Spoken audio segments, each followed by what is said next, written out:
we just relay some facts, whether they're new or antique. So just sit back and relax. It's time for What's Up This Week.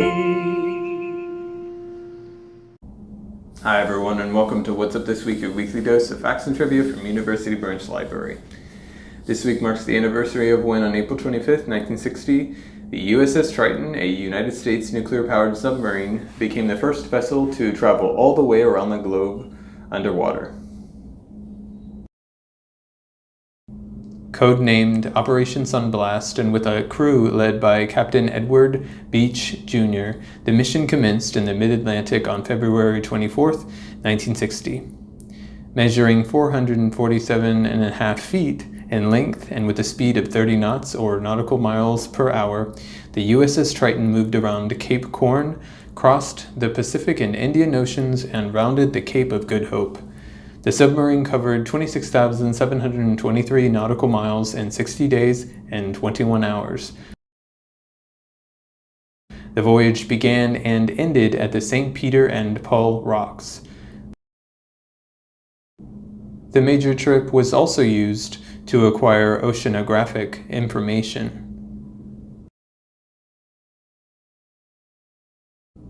As you probably guessed, this is not actual footage of the USS Triton, but wouldn't that be awfully cool if it was? Anyway, after its technological and scientific victory, Triton was eventually made obsolete by advances in land-based and aircraft carrier early warning systems. Lastly, the USS Triton served as a flagship at the Norfolk Naval Base in Virginia prior to its decommissioning in 1969. Okay, Katrina, what do you have for the folks this week? Hello. This week we're celebrating the birth of renowned Chinese architect I.M. Pei, who was born in Guangzhou, China on April 26, 1917. He grew up in a wealthy family whose ancestry can be dated all the way back to the Ming Dynasty. Growing up, the family lived in both Hong Kong and Shanghai.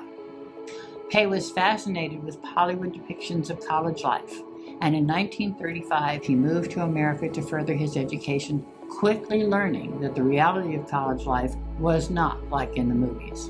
He graduated from the Massachusetts Institute of Technology before moving on to the Harvard Graduate School of Design. Pei's designs favored modern aesthetic. His first professional design to be built was for a Gulf Oil corporate building in Atlanta, Georgia. He went on to design many more buildings, including the Mesa Laboratory at the National Center for Atmospheric Research, the Rock and Roll Hall of Fame, the John F. Kennedy Library, Cathedral Square in Providence, Rhode Island, Dallas City Hall, and the National Gallery of Art's East Building.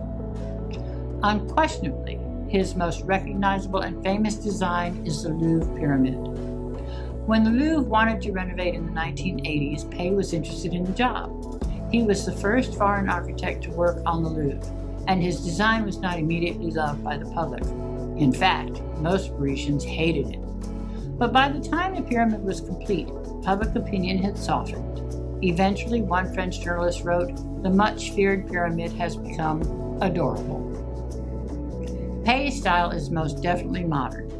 He favors traditional architectural principles combined with modern designs which incorporate geometric patterns. But Pei didn't put much weight in labeling his style.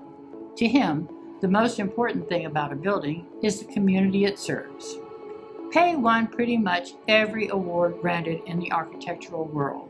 He died in 2019 at the age of 102. To learn more about Pei, we have a few books about him or that feature him.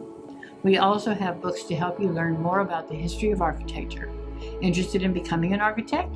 Check out one of these titles. Place your holds today.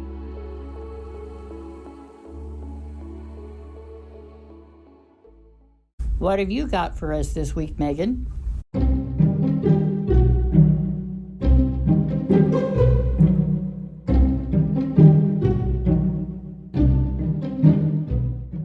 Hi everyone! This week's weird thing is that May 1st is the first day of Mystery Month.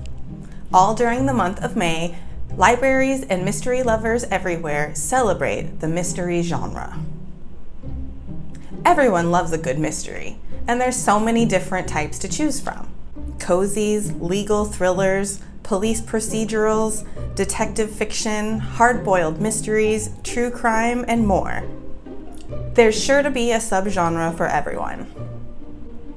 It is thought that the mystery genre didn't truly begin to develop until the 19th century because until then, there were no real police forces, at least nothing like what we have today. As people began more commonly living in cities, police forces became institutionalized and detectives were needed to help solve crimes. As humans, our desire to use reason and logic to solve puzzles is undeniable, and of course it makes for good storytelling. Edgar Allan Poe is often thought of as the father of the modern mystery genre. His short story, The Murders in the Rue Morgue, were published in 1841 and featured literature's first fictional detective. In 1887, Arthur Conan Doyle wrote the first Sherlock Holmes stories, which greatly increased appreciation for the entire genre. Then, after the turn of the century, when literacy rates were rising, dime novels became popular, and many of those were mystery stories. In the 1920s, juvenile mysteries like The Hardy Boys and Nancy Drew began to emerge on the literary scene. This is also the era of Agatha Christie, one of the most popular authors of all time. She wrote the world's best-selling mystery, And Then There Were None.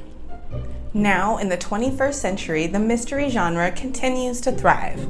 There are simply too many authors to mention in this little show, but if you're trying to solve the mystery of what book to read next, you should look at the Novelist Plus database.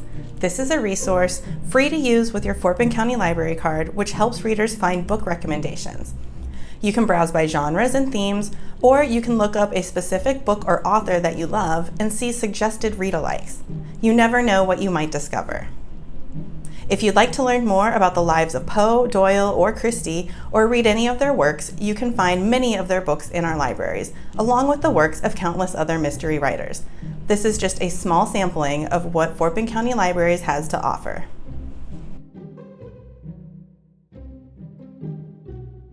Happy Mystery Month! Be sure to join us again next week for more facts and trivia from University Branch Library.